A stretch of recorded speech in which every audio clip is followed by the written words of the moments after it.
Keep right with Ralph K. Ginorio. Idaho House, fix this ham-fisted law.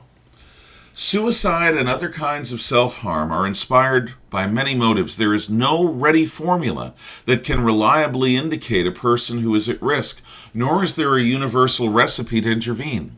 It is a curse that steals far too much light from our world. One resource that has and can really help save lives is the 988 Suicide and Crisis Lifeline. This hotline can be called or texted by those who feel themselves to be in the grips of an existential despair. Like the 911 system, 988 saves lives. However, this self-harm prevention network cannot work if it's never contacted. The at-risk individual must call or text. Without this essential step, 988 is just one more useless potential number on an inert keyboard. This is why it is so critical for the system to be as inviting and streamlined as it can possibly be made to be.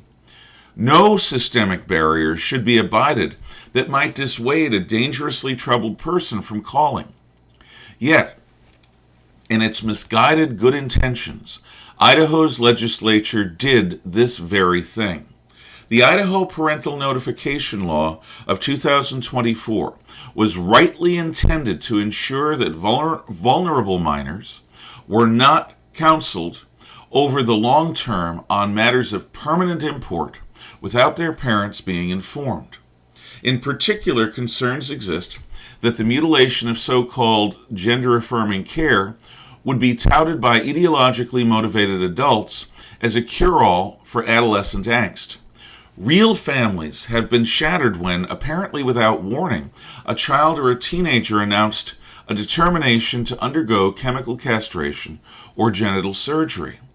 Parents only then learned that their son or daughter had been in protracted therapy that led them to the conclusion that such radical and permanent intervention would address their emotional and psychological difficulties. Idaho's State House and Senate were quite correct to take legislative steps in order to try to prevent such atrocities from being visited on people under the age of consent, and also being inflicted on those who love them. However, the wording of this law was both too broad and too imprecise to avoid causing an inadvertent harm. One unintended effect of this ham-fisted law was to create a barrier between a young person who is close to self-harm and the very service which is devoted to offering the most effective treatment to such a crisis.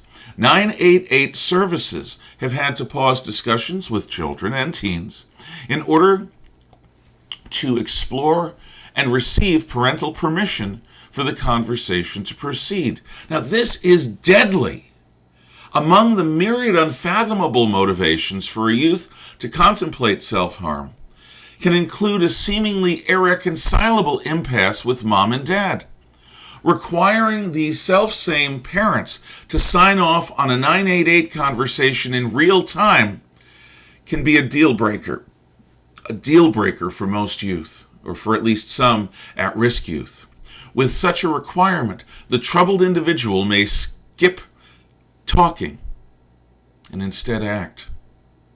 This year, Idaho's Senate promulgated Senate Bill 1199, 2025, which clearly addressed this and several other problems with the original 2024 law. It exempts suicide prevention services from the requirement to immediately inform parents, along with other circumstances which either involve reporting crime or involve time-critical emergency care. Idaho's Senate passed this most necessary correction, but Idaho's House seems stymied because of the timing of the Senate's action. In fact, it seems likely to languish until at least early next year, when the legislature reconvenes. The problem with this is that suicidal thoughts and actions await no legislative session.